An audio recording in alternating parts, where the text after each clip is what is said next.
Hi, everyone. We're back and we're live streaming.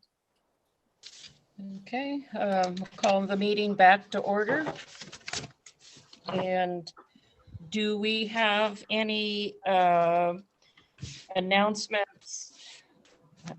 No action was taken in closed session, first of all. And we do need to go back into closed session after our open session. Do we have any public comments on the open session items? Yes, we had one. We had, this is my first time reading, so please say the name of the person that sent it in. Yes. Okay, we have it from, we have Face Opening from Leaf Hillman. And he says, I agree, as our community works towards vaccinations and infectious herd immunity, the country is seeing COVID spikes in a majority of states with rushed reopenings of public spaces and indoor events. The CDC, as well as Dr. Anthony Fauci, are warning against these quick openings, while the US is showing identical data sets regarding infections and deaths as Europe. Only we are 3 weeks behind Europe. And they are having fresh lockdowns and another wave. The US plateaued and is now heading to spike. I am thinking that in-person cohorts this week, the week after spring break, is a dangerous proposition, even though our community is on the right path. We are not quite there. Thanks for your consideration. Okay. So that was just one. Just one comment, yes. Okay. So our action item here is 5A, hybrid learning. The recommendation is to approve the revised hybrid learning plan, implement phase 3 beginning April 5, and implement phase 4 beginning April 19. So I will entertain a motion, then we will have discussion.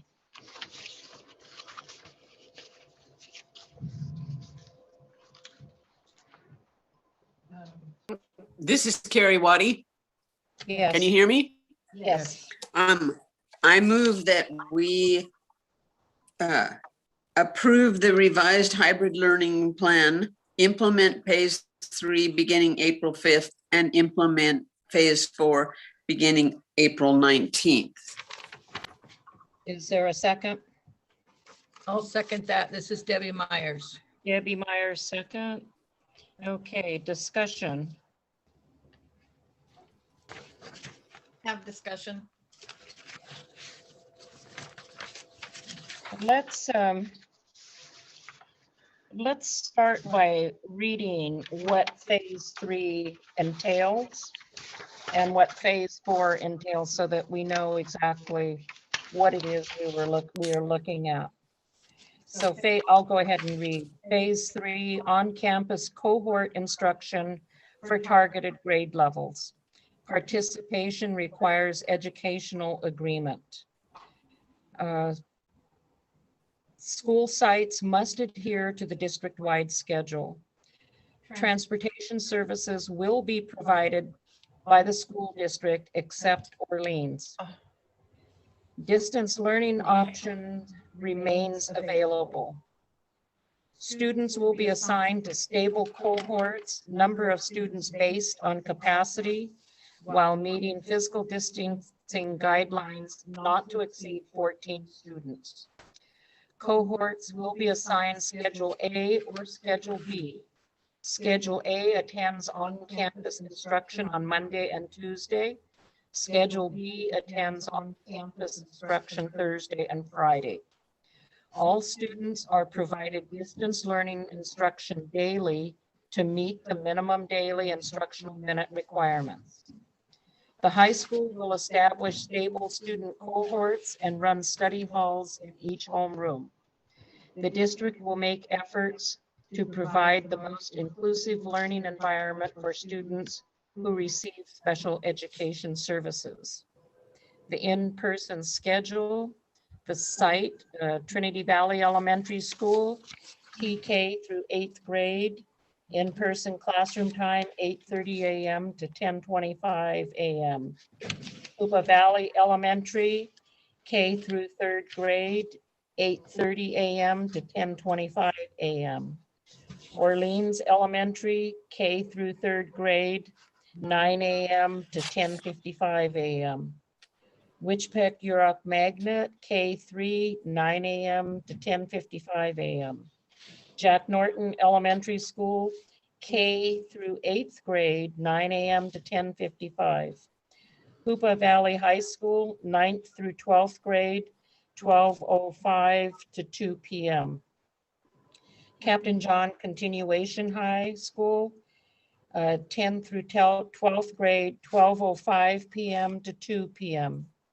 All sites, students with disabilities, youth in foster care, homeless children, and students without home internet. So that is hybrid learning plan phase 3. Again, it is optional for parents whether they want to send their students to cohorts or stay on distance learning. Phase 4, expanded on-campus cohort instruction for all grade levels. Participation requires educational agreement. The cohorts established under phase 3 will be expanded to all grades at all school sites. Departmentalized junior high level stable cohorts will be established. Teachers will provide instruction to no more than 2 cohorts per day. Distance learning option remains available. In-person schedule, site Trinity Valley Elementary School, TK through 8th grade, 8:30 a.m. to 10:25 a.m. Hoopa Valley Elementary, K through 3rd grade, 8:30 a.m. to 10:25 a.m. 4th through 8th grade, 9:05 a.m. to 11 a.m. Orleans Elementary, K through 8th grade, 9 to 10:55 a.m. Witchpeck Yurok Magnet, K through 3rd grade, 9 a.m. to 10:55 a.m. Jack Norton Elementary School, K through 8th grade, 9 to 10:55 a.m. Hoopa Valley High School, 9th through 12th grade, 12:05 p.m. to 2 p.m. Captain John Continuation High School, 10th through 12th grade, 12:05 p.m. to 2 p.m.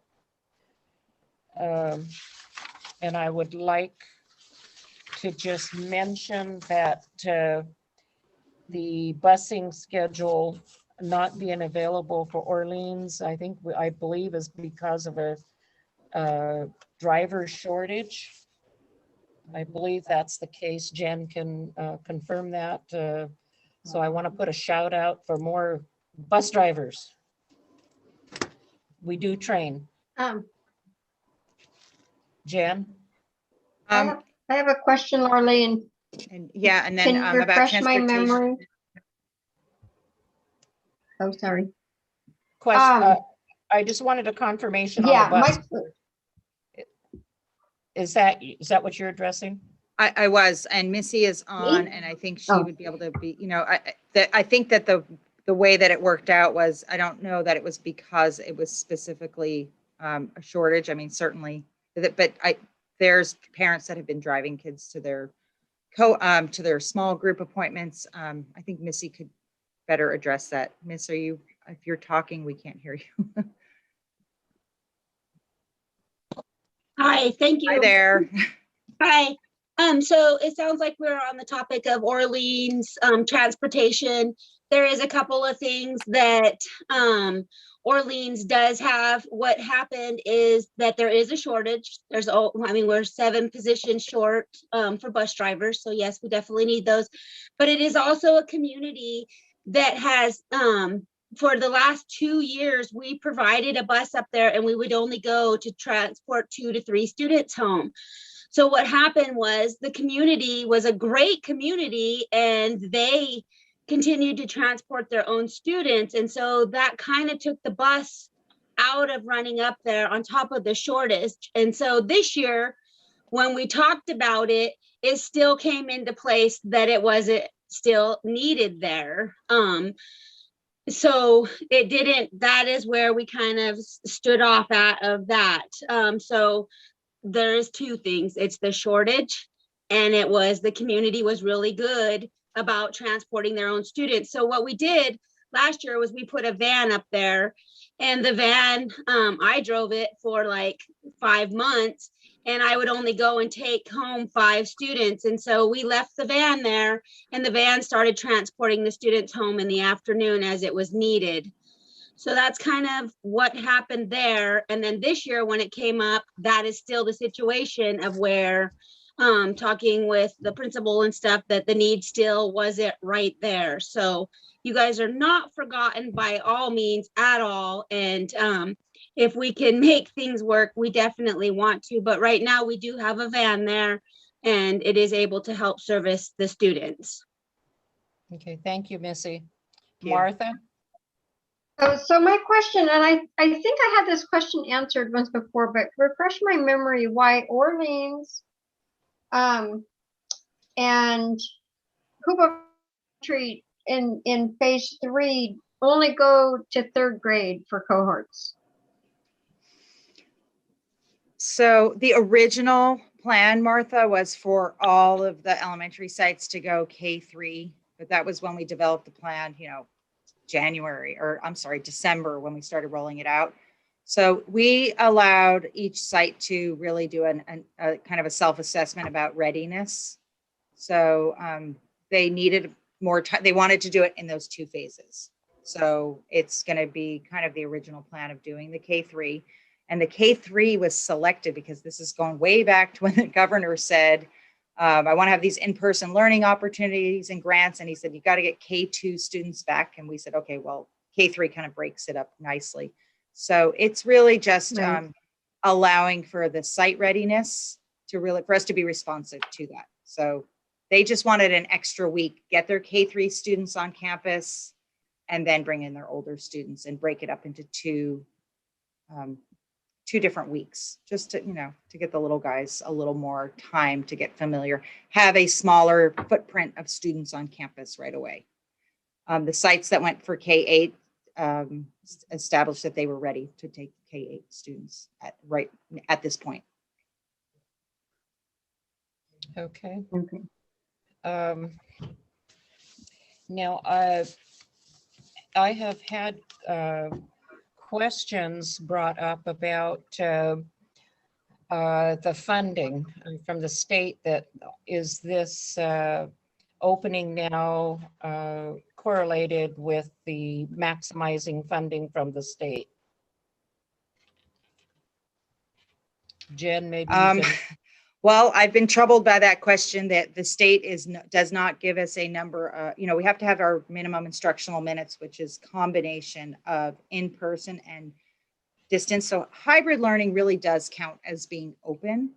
But there is this part about to the maximum extent possible. So that would be, and that's completely gray area. I do think that this would make us eligible for in-person learning funding, because hybrid learning, like I said, does count. Is it the most, is this the most in-person? You know, this is a good step for us to start with the cohorts and the busing. So I would, the state's awarding the money, and then it'll kind of go on a backwards, penalizing if schools are not open by April 1st. But right now, we're in hybrid learning. I mean, the board's approved the phase 2, that is hybrid learning, even if it is just, you know, the small groups once a week or twice a week. Okay. Okay, other questions from the board? Sue? Yes. Are we in discussion about the motion that Carrie made? Yes. Okay. I personally would support the phase 3 part of it. And I think the hybrid learning plan as a whole was very conscientiously designed to gradually increase exposure with time in between phases to assess the resulting COVID data. And so if we decide now to go to phase 3 next week, and then to go to phase 4 following spring break, you know, my apprehension is we not only won't know how next week affected the COVID data, we won't know how the spring break affected the COVID data. We don't know if everybody's going to stay in Humboldt County and everybody's going to, you know, help us control exposure. So if we go to phase 3 next week and then have a spring break, I would like to hold off on a decision about the next phase until 10 days after spring break ends, so that we'd have an idea what kind of infection rate it follows those two new potential, you know, increased exposures. We've got, you know, more exposure on campus for a week, followed by opportunity for community spread inside and outside the county. And even though everybody's anxious to get back, and the vaccinations have been proven to work, like 90% of people who get their 2 vaccinations not only don't get sick, they don't spread. They can't spread the illness either. But we're not there yet with the numbers of people being vaccinated. We're only at about 20%. And it's like Mr. Hillman's letter said, we're seeing, yesterday's news said 31 out of 50 states in the United States are seeing new surges since the spring break that a lot of colleges took a week or so ago. And a lot of states opened up to take advantage economically of those spring break revenue opportunities. So I'm uneasy about doing the 2 of these together in one motion. We could do phase 3 and then, you know, see how that affects community spread and how the ensuing spring break affects community spread. I would be more comfortable with that. Other comments? KTJUSD. Can you clarify something for me? I think I'm reading it incorrectly. The only difference between phase 3 and phase 4 is Hoopa L and Orleans going back to school 4th through 8th, right? So the difference between our phase 3 and phase 4 isn't really that much of a difference. Would it be? How many more students would be on campus on those 2 sites? I would absolutely say that, you know, the impact for Hoopa L is going to be what we want to really look at. And I think it would be significant. And so the principal surveyed the staff and said, you know, do you want to have, and each principal surveyed staff and said, can we move to, let's just talk elementary schools. Can we move to K-8? And Hoopa L was, the majority of staff said, yes, we can just roll out K-8, but it wasn't overwhelming. And we felt like, okay, that's not quite enough to say we have a site readiness. So I think for Hoopa Elementary, it is, you know, it's quite a few students, even though we're going to be doing, you know, only students who are coming back, which is, you know, not a full group of students, and then half of them coming on each day. But I feel like that was, you know, that was moving in a more cautious way. And for that site with this number of students, that seemed to make sense. But yeah, no, you're reading it correctly. And that was the update that I sent you. I sent you the messy copy that the health and safety team came up with this new version. I brought it to the district leadership team who confirmed everything after they had talked to staff. And so it was kind of a multi-tiered process. So yeah, you're reading it correctly. I know it looks a little bit strange. So I do all know that we have some principals, well, a principal on. The health and district safety nurses on. team, So if you have any specific things that you want to ask them about operations. the health and safety team is our school nurse, the safety officer, yourself. And MTO and Missy. Is Angie on? I'd like to hear. She is on the call, yes. The updated stats from Angie. Are you here, Angie? I am. Good evening, everyone. Hi. Hello. So We, as Jen had stated, we've met as a health and safety team, and we feel that the next steps are to move forward into cohorts. I feel that we've had pods on campus, and so the teachers have been bringing groups of 4 onto campus. Sometimes I believe they have several groups a day. That's been going really well. Our health check-ins have been going in really well. I feel like the kids are getting used to being on campus and getting used to the protocols that are put in place. We have all of our safety mechanisms in place. Our staff is looking like those individuals who have wanted to get the vaccine. It's been made available, and they have received it.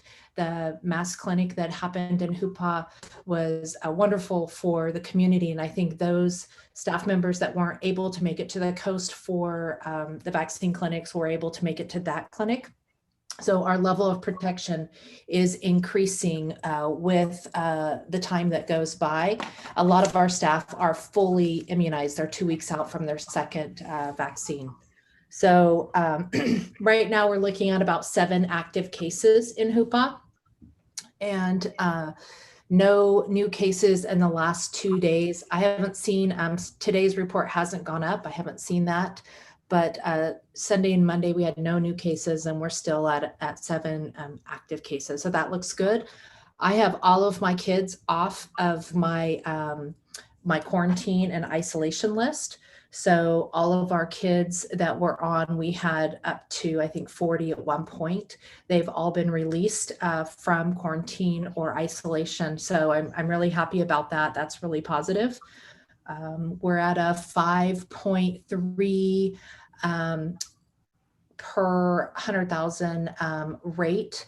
And so that also is looking good. If we move into 7 to 14, we could potentially go into a different tier level, but we're at 5.3. So I feel confident that we can have kids on campus and move into the cohort level. We do have all of the PPE we need. The kids are safer, really coming to school with all the mechanisms that we have in place than they are sometimes out in the community and socializing without any of the PPE in place. So I do think that we can move into the cohort level. I think the administrators have done a survey, like Jen said, with their staff to kind of really rate the level of readiness for each of the sites. And that's where the 2 different phase 3 and phase 4 recommendations came from, was the administrators and their staff. So does anybody have any questions for me? How does anyone know 3 weeks from now what the data will look like? April 19th is 3 weeks from now, and we have another meeting on the 20th where we could reconsider phase 4. So does it make sense to take this one phase at a time based on the information we have now that you just cited, approve phase 3, and then see what the what the data looks like at our next meeting? I think that what we discussed in the health and safety team meetings, and I'll speak for myself, I don't want to speak for the whole team, but what I was hearing the other team members also discuss is that there's not a lot of difference between phase 3 and 4. We have Hoopa Elementary going on a smaller level, but they'll remain going on that smaller level. The schools that are ready to open, that have smaller class sizes, they are ready to open K through 8. So I think that each site has made that determination, and we could stay where we're at, or we could move forward. We won't know what the data shows, but we can always pull back. There's no reason that data changes and we go, oh, we need to pull back. We need to go back to maybe just one-on-ones, or we need to go back to distance learning, or move backwards in the phases. There's no reason why we can't go backwards if the data indicates that we need to do that locally, because we look at county data, but we also really monitor the local data, and we want to look at that and make sure that we're protecting our kids in our community. It doesn't really matter what they're doing on the coast or in Eureka City schools. We need to look at what's best for our community and our kids. So Sue, you're absolutely right. We don't know what the data is going to look like, but if it shows that it's not promising, we definitely can pull back in our phases. Can we stipulate that in the motion? I mean, I'm thinking, like, I'd like to see us either separate the motion into two motions, one about phase 3 and one about phase 4, or because I don't want to oppose phase 3, but I'm really uncomfortable trying to predict what's going to happen after a week of increased exposure at school and then another 10 days of spring break and increased exposure there. And then we've already locked ourselves into phase 4 that maybe won't be, wise at all. I think another thing, Sue, that, we monitor regularly. I mean, the health and safety team meets at least twice a week or more as needed. Willie sends us updated with the case. So we actually did have that discussion. We may, on the weekend before the start date for phase 4, get together and say, well, things changed, so we have to roll back. So I don't want it to be, I think the health and safety team's recommendations were really responsive. So we would be looking at that. And I understand it's feeling like you're looking into a crystal ball and not sure of what's going to happen. But I would assure you that the 4 of us, and we would, bring in our district. But why does the decision have to be made now about April 19th? Well, 3 weeks from now. Can I jump in here and add something? Yes, We already have that. Sorry, we've already done that. I think it was phase 2 when we first went into phase 2, and then we were getting ready for that, and we went, oh, well, no, can't do that now because the data changed.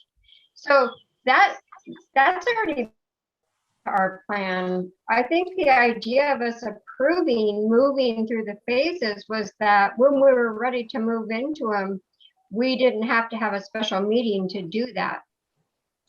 We've got a meeting scheduled.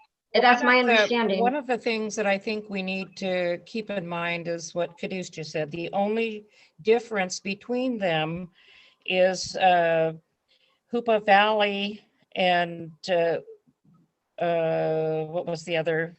Orleans. Orleans. And Orleans, that the 4th, 5th, 6th, 7th, and 8th graders would not have that opportunity to come on campus. And I'm looking at that group as being one of the groups that have had a lot of,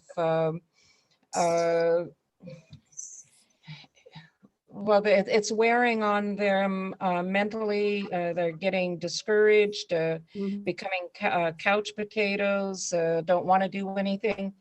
And really, if we're just talking about additional grades, and the parents still have the option of not sending them or keeping them on distance learning, those that want to come can. But I think we're doing a disservice to the 4th, 5th, 6th, 7th, and 8th graders by not allowing them in-person instruction. So that's just my thoughts. KTJUSD. I have a 5th grader who's in the pods right now. Is she still going to be able to do that while you're in phase 3? Because she's not included in that phase 3. Yes, and one of the real, I think operationally, so we wouldn't provide the bus transportation. That's kind of the phasing it's not so much about the, the on-campus part, but it's really phasing in transportation. So yes, she wouldn't lose. We don't want to go backwards. Mm-hmm. But it would be you having to drive her. Mm-hmm. And that's and then the following one. I'm just wanting to know what we're doing with those students who are not included in phase 3, if we're still providing some kind of access for them to be on campus at some point. Does Also, phase three also subsume- one other thing is that we give our superintendent direction, and her best decisions for managing and carrying out, we have to rely on her. We can't micromanage what her duties are. So we give her direction, and I believe that the superintendent, along with the administrators and the safety, our health and safety committee, we have to trust their best knowledge. They're with the kids and know the data. So, other questions? Sue? So phase three subsumes phase two, right? Whatever's being done now under phase two can also be done in phase three? Is that true? We can, yeah.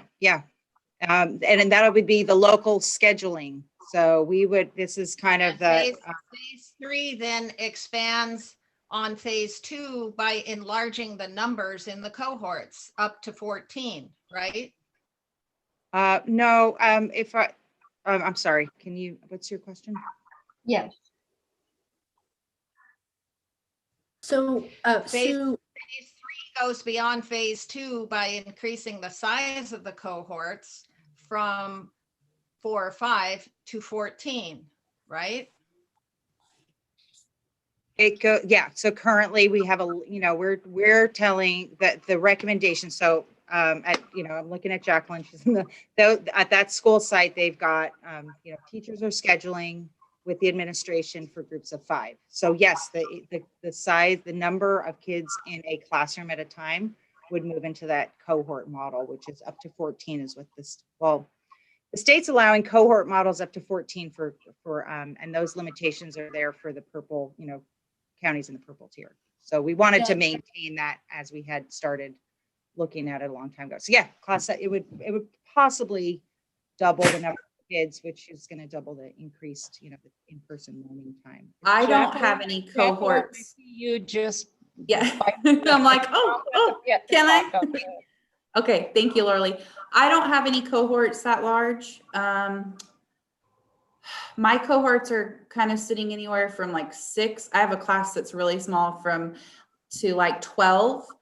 And my pods have been running, I'd say 4. Well, I have some as small as 3 to 7. So I've even had a couple classes where they have a couple days a week where they have 7. But basically what we did, we took all of our classes, we broke them into cohorts, and we did a lot of work on this. I mean, for a month or 2, trying to put families together, friend groups together, kids that live by each other together, trying to really keep that together, 2 cohorts. And then when we did the pods, we just split the cohorts in half. So now when we move to cohorts, my students that come on Monday, they'll just now come on Monday and Tuesday, or Tuesday, they just now come on Monday and Tuesday. And then same with Thursday and Friday. But I don't have any as large as 14. I'm sure Hoop L might have a few classes like that. Or no, maybe not. I don't think so. I don't think we because our do, class actually. sizes aren't that big, and then we're doing. Jen, I did an evaluation of all of the classes district-wide. We have Sure. 2 classes that potentially could be 14 if every student agreed to come back to school, which isn't the case. So there's only 2 classes district-wide that would qualify under maxing out at 14. However, not all of the students have returned their educational agreements to come back. So we will not have any classroom sizes at 14. They'll be under. Yeah, because we still have kids staying out on distance learning. And so that definitely affects our numbers.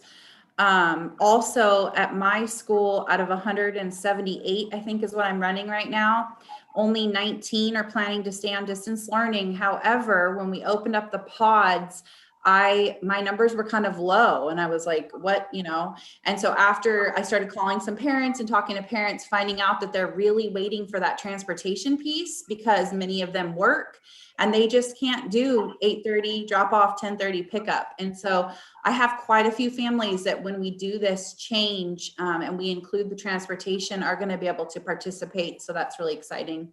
And Kadushka, your question with the 4th through 8th, they'll just remain in their pods. So they would just have pods and however much longer that's decided. It won't affect them at all until they go into cohorts 2. Okay, are there other questions? Is there any way we can provide transportation in phase 3?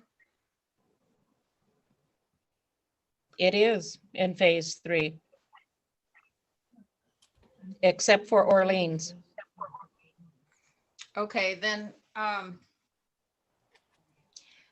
looking at phase 3, at Trinity Valley, it's all students.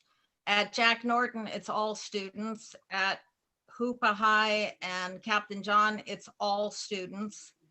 And it's mainly, the hang up here is the larger school of Hoopa L. Where proceeding with caution, at least to phase 4 kind of makes sense to me. Can we do 2? Can we separate the phase 3 motion from phase 4? Because I could support one, but not the other. If the maker of the motion wishes to change their motion and the second agrees.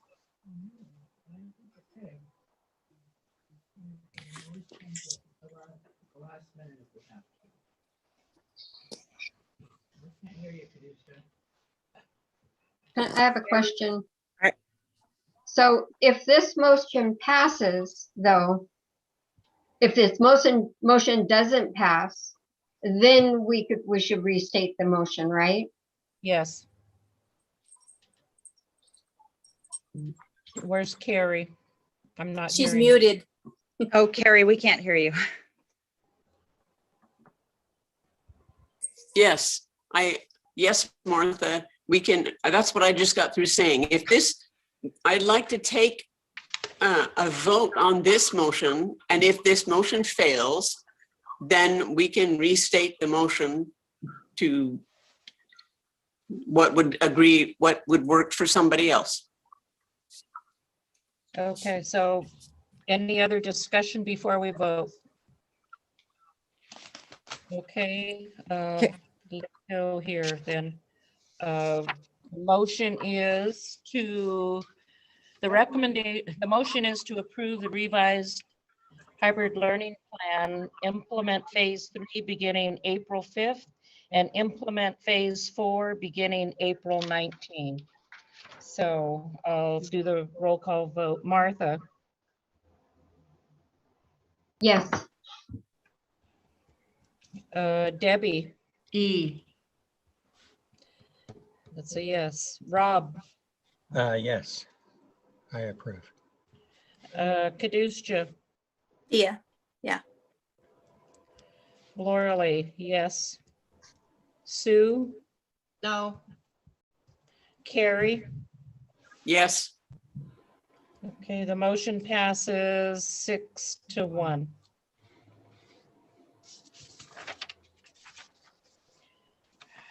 Okay,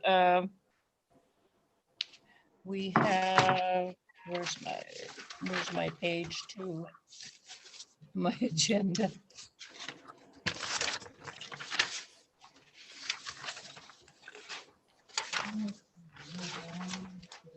Yeah, I know after school programs on there, but I'm looking for it. It's lost.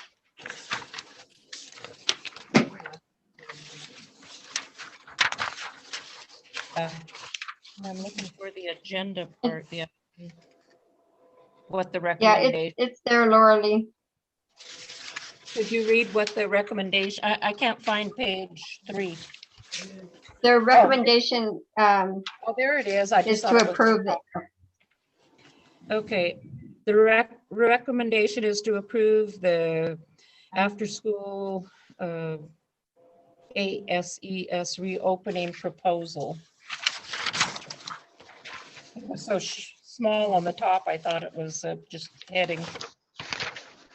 I make a motion to approve the ACES program, after-school program for as it is. Okay, Debbie moved. Is there a second? Thank you, Debbie. A second. Martha seconds. Okay, I see with the proposal here, I do see, Jen, do you want to address this, or I see Caduceus here too? Not Caduceus, Tavucci.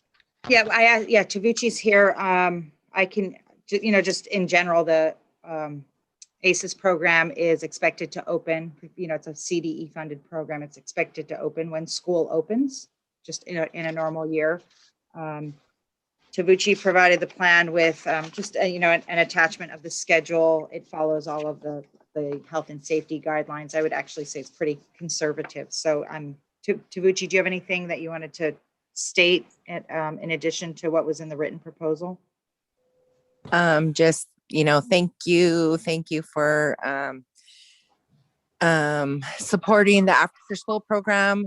As Laura Lee stated, our older kids are needing some connection, some support and supervision, and a safe place to come and do their homework. And I'm just thankful that you guys are in support of it. And I just want to add that, my schedule is just according to all the site schedules. So whenever their students are out, we take them, and we're not, in full capacity. Our enrollment is way down.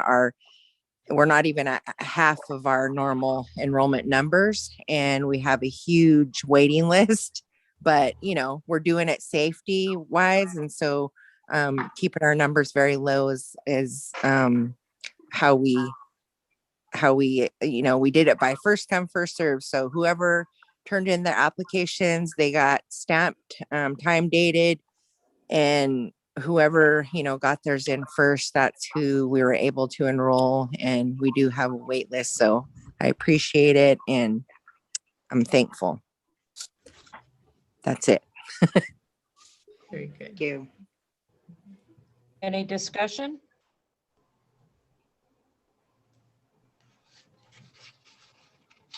Are we ready to vote?